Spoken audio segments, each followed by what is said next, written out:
வணக்கம். நாஞ்சில் நாடன் அவர்கள் எழுதிய நீலவேணி டீச்சர் சிறுகதை. சமையல் அம்மாதான் என்றாலும் கூடமாடச் செய்யாமல் தீராது.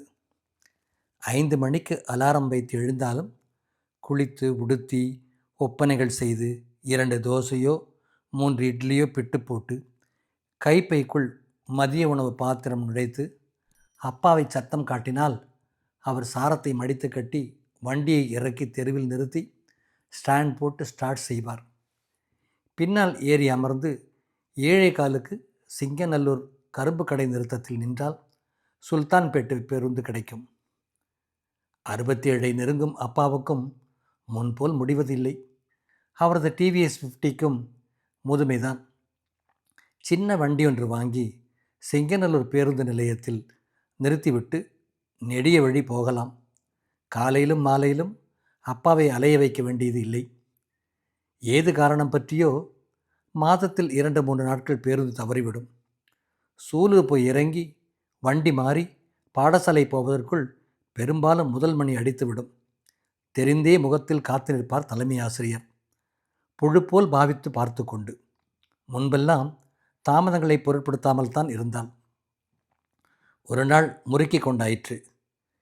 எல்லோருக்கும் ஒரு நினைப்பு. 39 வயதிலும் திருமணமாகவில்லை, பாலுறவுக்கு கொதித்து கொண்டு கிடப்பாள் என. கனிந்த ரஸ்தாளி பழம் போல தொட பொறுக்காமல் கையோடு அடர்ந்து வந்துவிடும் என்று. அவரது மனைவியும் சில ஆண்டுகள் செஞ்சேரி மலையில் உடன் பணிபுரிந்தவர்தான். மிக கனிவான டீச்சர். தலைமை ஆசிரியரிடம் கேட்டதுதான் தப்பாகி போயிற்று. ஏன் சார், கமலா டீச்சரை அவங்க பள்ளி தலைமை ஆசிரியர் கூப்பிட்டா விடுவீங்களா என்று. பொதுவாகவே தமிழாசிரியை என்றால் யாவருக்கும் இழப்பம்தான். மாணவர்தான் அண்ணா தமிழ் போகுது என்றால் உடன் பணிபுரிபவரும் என்ன தமிழ் இன்னைக்கு விடுப்பா என்கிறார்கள். தமிழ் ஆண்பாலா பெண்பாலா? பலவின்பாலா? இல்லை பெண் கறிப்பறுத்தெடுக்கும் கள்ளிப்பாலா? எல்லா கள்ள கணவான்களுக்கும் தான் ஆளுயர ஃப்ளக்ஸ் போர்டு வைத்து கன்னித்தமிழே, அன்னை தமிழே, முத்தமிழே, சங்கத்தமிழே என அவமானம் செய்கிறார்கள்.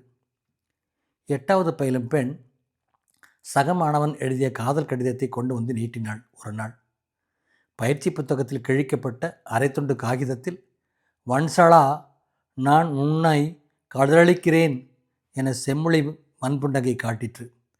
கூப்பிட்டு 2 அடி போட்டாள். காதலித்ததற்காக அல்ல.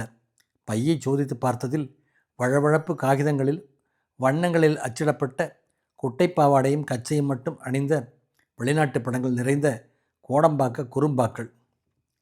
அதில் ஒரு வரி, உன் முத்தம் என்னுதட்டில் அக்கினி திராவகமாக எரிந்தது, உதட்டையே அரித்து தின்னும் முத்தங்கள் போலும். அன்று வண்டி போய்விட்டது. 19C பேருந்து பிடித்து கவிந்து கிடந்த வாதநாராயண மர நிழலில் சுல்தான்பேட்டைக்கு திரும்பும் இடத்தில் நின்றாள் நீலவேணி. முன்தலை வழுக்கையும் இனி எந்த காலத்திலும் எப்பாடுபட்டாலும் கரைக்க முடியாத மகோதரமும் அரசு ஊழியருக்கேயான கைப்பையுமாக ஒருவன் உற்று பார்த்தவாறு நின்றான். கருவாட்டை பூனை பார்ப்பது போல பைக்குள் கைவிட்டு 1 ரூபாய் நாணயமா 2 ரூபாய் நாணயமா என விரல்களால் தடவி உணர முற்படுவதைப் போல. அவள் பேருந்து வந்ததும் ஏறி அமர்ந்து கொண்டாலும் அந்த முகம் எங்கோ கண்டு அயர்த்தது போல தட்டுப்பட்டது. முகங்கள் புது பொருள் எதனையும் புலப்படுத்துவதில்லை. அலுப்பு, ஆயாசம், ஆசை, அலப்பு என குறிப்பான சில பொருட்கள் தவிர்த்து உற்சாகமான முகங்கள் இளைஞருக்கும் மாணவருக்கும் மட்டுமே வாய்க்கின்றன. என்றாலும் சிந்தனை அவன் குறுகுறு நோக்கை ஒட்டி ஒழுகி கொண்டிருந்தது. தெரிந்து பார்த்தானோ? தெரிவதற்கான நோட்டமா? இல்லை வாழ்க்கையை தொலைத்துவிட்டு தேடுகிறானோ? எங்கென்று தேடுவான் கான்? குப்பை குளங்கள் நிறைந்த வர்ணம் மங்கிய அரவம் பரப்பிய ஓட்டை உடைசல் பேருந்து கரட்டு கம்புக்கு முட்டுக்கோடாரியாக ஒப்புரவு துறந்த சாலை. அடுத்தவன் களத்தில் கைவிட்டு அள்ளி தன் பக்கரை திரைக்கும் சீலர்கள் நிறைந்த காலம். என்றாலும் அவன் யாவன்? தூர்த்து வாரி புடைத்து பார்த்தது மனம். முதல் 10 பேருக்குள் வந்து பார்த்துவிட்டு போன பிரகாசமான வாய்ப்பு கொண்ட சுயம்பர மண்டபத்து இளவரசர்களின் முகங்களில் ஒன்றாக இருக்கலாம். தீபசிகை உபமான பிரசித்த காளிதாசன் என்ன சொல்வான்? 42 என்பது தற்போதைய வரிசை எண். எத்தனை எத்தனை காரணங்கள் நிராகரிப்புக்கு! 5 பவுன் பேரத்தில் தட்டியது, மாற்றல் கிடைக்காது என வழுகியது, நிறக்குறைவு என நிராகரிப்பானது, மூங்கில் கழி போல் என்றும், முன்பல் தூக்கல் என்றும், வக்கை நாடி என்றும், ஈர நெற்றி என்றும், கொக்கு கழுத்து என்றும், கூணல் முதுகு என்றும், மூல நட்சத்திரம் என்றும். என்ன உம்கொட்டுகிறீர்கள்? 42 சொல்லவையிலும். கண்ணாடி பார்த்து நரைமயிர் பறிக்கும் பருவம். இன்னும் ஓராண்டு போனால் தெரிவை கடந்த இறுதி பருவம். பேரிளம்பெண். 40க்கு மேல் நாடி ஒடுங்குவது வரை ஒப்பனைகள் சில காலம் முகத்தில் பொய் எழுதும். பின்பு ஒப்பனைகளும் சண்டையில் தோற்றதாயின இழிப்பு காட்டும். காசுடையவர் காதின் பின்பக்கம், நாடியின் கீழ்ப்பக்கம் கீறி தோல் இழுத்து கட்டி சுருக்கங்கள் தொய்வுகள் அகற்றி முகத்தை விரைப்பாக்கலாம். மத்தளத்துக்கு வார் பிடிப்பதைப் போல தொய்ந்து தளர்ந்த தனங்களை எடுத்து கட்டலாம். அழகம் கருத்து மினுங்க சாயம் தொய்க்கலாம். வாரந்தோறும் எண்ணெய் தேய்க்கும் போது தோலும் உடைத்து கொள்கிறது. ஏன் இப்படி யோசனை செம்போத்து போல பாய்கிறது? கதிக்க தாழ்ந்து தூங்கிவிட்டாள் என்றெண்ணி அப்பா அம்மாவிடம் கவன்று கொண்டிருந்தார். எல்லாம் சரியாக இருக்குது, பொருத்தமாக இருக்குது, பையன் தரமாட்டும் இருக்கான், நல்ல ஆளுகள். ஆனால் ஒரு காரியம்தான் யோசிக்கணும், பையனுக்கு 2ஆங்கெட்டு. அது எப்படி என்றாள் அம்மா. 39 முடிந்து 40 நடந்து கொண்டு இருப்பவளுக்கு ரிஷிசங்கர் போல பெண் மாசம் முகராத ஆண்மகன் கிடைப்பான் என எதிர்பார்க்கிறார்கள் போலும். எல்லாம் கூடி வந்தது. வெற்றிலை கைமாற நாள் குறித்தார்கள். குறித்த பின் மாமியாராக வரும் பேறு படைத்தவள் மாரடைத்து இறந்து போனாள். அக்கியானிசம் வந்துவிட்டது மாப்பிள்ளை வீட்டாருக்கு. 36வதாக வந்தவன் பார்த்து போன மறுநாள் குறுஞ்செய்தி அனுப்பினான். ஆடையற்ற பால் தருவாளா என்று. அம்மாவிடம் குடித்தே இருக்க மாட்டான் போலும். பெற்றோர் பெரிதாக கவல்வதாயும் இல்லை. தீபாவளி வந்தது, திருக்கார்த்திகை வந்தது, பொங்கல் வந்தது, சித்திரை பிறந்தது, கோகுலாஷ்டமி, திருவாதிரை, தைப்பூசம், சிவராத்திரி, வைகாசி விசாகம், சூரன்பாடு எல்லாம் வந்தன. வந்தனம் தந்தன. 23ஆம் வயதில் பிஎட் படிக்கும்போது ஒருவன் கேட்டான், ஓடிப்போய் பதிவு திருமணம் செய்து கொள்ளலாமா? தற்செயலாக சக மாணவி சொன்னாள். அவன் ஏற்கனவே 3 முறை ஓடிப்போனவன் என. கூட பிடித்தவள் மகள் சடங்குக்கு வந்து சொல்லி போனாள். பக்கத்து தெரு எங்கன மொழிது மாறுவது? அந்தரங்க காட்டில் வழி தவறி நடந்ததில் பேருந்து நின்றது பள்ளியின் வாசலில். மறுநாள் காலையில் அம்மா கேட்டாள், டப்பாவுக்கு கொழுக்கட்டை வைக்கவா, தயிர் சாதம் கொண்டு போறியா? தயிர் சாதம் வைக்க சொன்னால் தொட்டுக்கடை நெல்லிக்காயா நார்த்தங்காயா என்பாள். எல்லோருக்கும் காலம் போய்கொண்டிருந்தது. எல்லோரும் காலம் போக்கிக் கொண்டிருந்தனர். அல்லது காலம் என்பதுவே ஒரு கற்பனையோ? நாகணவாய்ப்புள்கள் 2 சுற்றுச்சுவரில் நடந்து கொண்டு இருந்தன.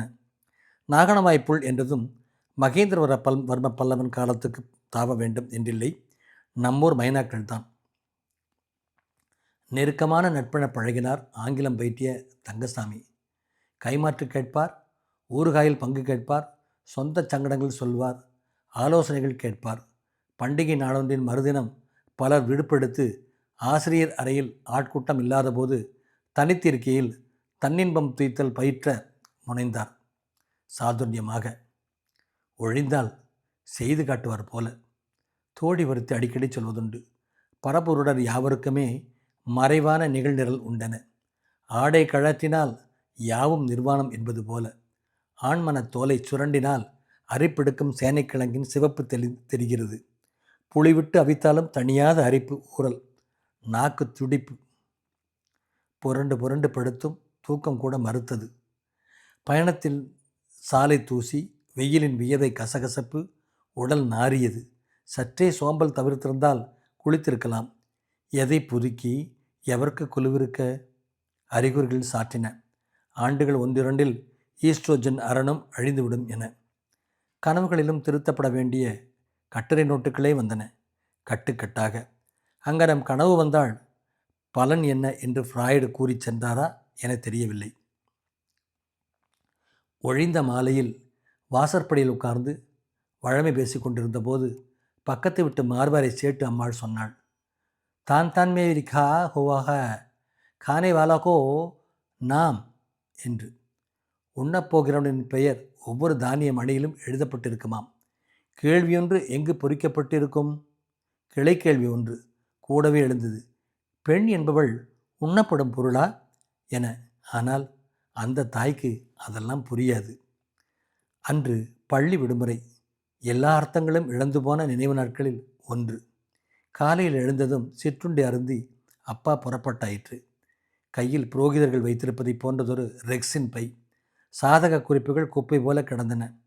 அவற்றுள் சிலருக்கு ஏற்கனவே திருமணம் ஆகியிருக்கலாம், கடவுள் பொறுக்கட்டும். சிலர் செத்துக்கூட போயிருக்கலாம். எண்ணற்ற சாதக குறிப்புகளை 1க்கு 3 சோதிடர்கள் சோதிக்க உடனிருந்து சோதிடமும் செவிப்பழகி அவரே முக்காலை அரைக்கால் சோதிடராகவும் ஆகிப்போனார்.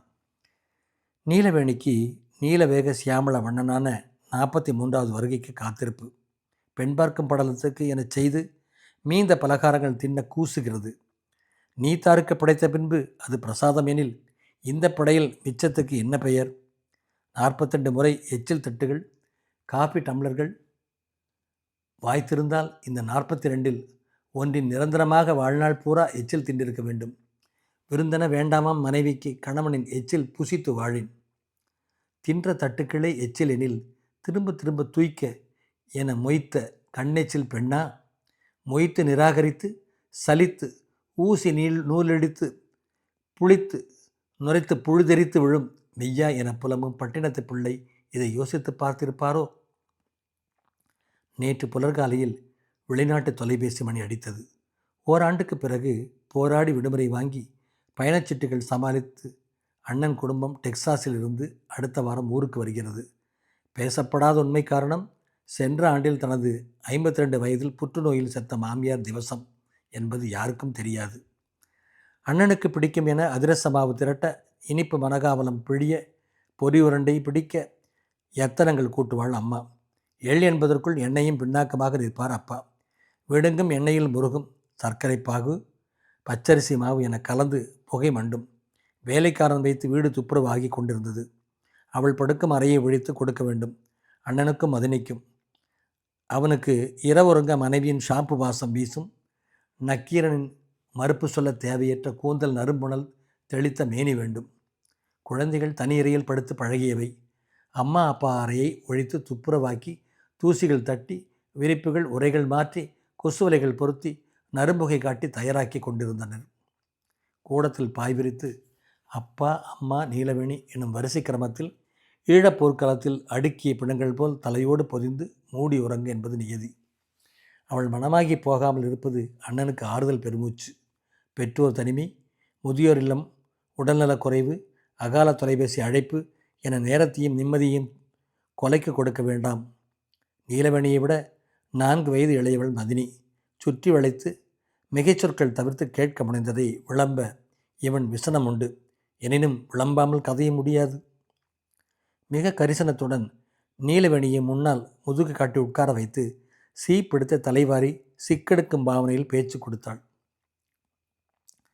தலைமுடி நீளம் இல்லாவிட்டாலும் நல்ல அடர்த்தி உங்களுக்கு.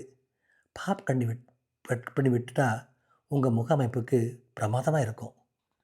ஆமாம், அது ஒன்று தான் எனக்கு குறைச்சல். ஏன், உங்களுக்கு என்ன? வயசு தோணிக்காத உடம்பு, பெரம்பு மாதிரி இருக்குது. பின்ன நீங்கள் அக்கறைய உடம்பை பராமரிக்கிறது இல்லை. இனி கவனிச்சுக்கிடுங்க. எங்கள் அப்பாவும் அப்படித்தான். அம்மை போன பிறகும் வாக்கிங் டயட் எல்லாம் செய்து உடம்பை நல்லா வச்சுருக்கா. யாரும் 40 வயசு 50 வயசுக்குத்தான் மதிப்பா. ஒரு வருஷமாட்டு மாதம் 18,000 பென்ஷன் வருது. என்னாலும் சும்மா இருப்பாளா? தினசரி 2 மட்டும் தென்னந்தோப்பை சுற்றி பார்த்து தீரும். காலையிலே குளித்து கோயிலுக்கு போய் தீரும். சாப்பாட்டுக்கு என்ன செய்கிறா? சோழபுரத்து பெரியமை தான் பொங்கி கொடுக்கா. அவளுக்கும் முடிய மாட்டேங்கன்னு புலம்புகா. எத்தனை நாளைக்கு நிற்பாளோ? நீங்கள் ஒத்தைக்கு ஒரு மக தானே, கூட கூட்டிகிட்டு போங்க. நானா மாட்டேங்க, வரணும்ல. பின்ன 2ஆம் தரமாக யாரையும் பார்த்து கட்டி வைக்கலாம்ல. குறை காலத்துக்கு தனியாட்டா இருப்பா. அதைத்தான் சொல்ல வந்தேன். மதினி தப்பாட்ட எடுத்துக்கிட மாட்டேன்னா ஒரு காரியம் கேட்கட்டா? என்ன? அப்பாவுக்கு விருப்பம் இருக்குது, உங்களுக்கும் சம்மதம்னா சிம்பிளாக முடிச்சிடலாம். நீலவேணிக்கு சிரிப்பு வந்தது. கூடவே கண்கள் சிவந்து பொங்கின. என்ன, ஒன்றுமே சொல்ல மாட்டேங்கியோ? அண்ணனுக்கு தெரியுமா? பேசிட்டேன். அவனுக்கு சம்மதமா என கேட்க குரல் கம்மியது. மதினி விரல்கள் சீவி முடித்த கூந்தலை பின்னல் போடுவதில் இருந்தன. சற்று பொறுத்து சொன்னாள், அவங்க சம்மதம் இல்லாட்டா கேட்பனா? காலமெனும் கொதிக்கும் எண்ணெய் உருளியில் முருகி சிவக்கின்றன உறவுகள். மழையில் நனைந்த மத்தளம் கொட்ட, கீறி உடைந்த வரிசங்கம் நின்றூத, அண்ணன் மாமனார் வந்து கைத்தலம் பெற்ற கணா காணும் நேரம்தான். 43 நல்ல வரிசை எண்ணா நிறைவு பெற்றது.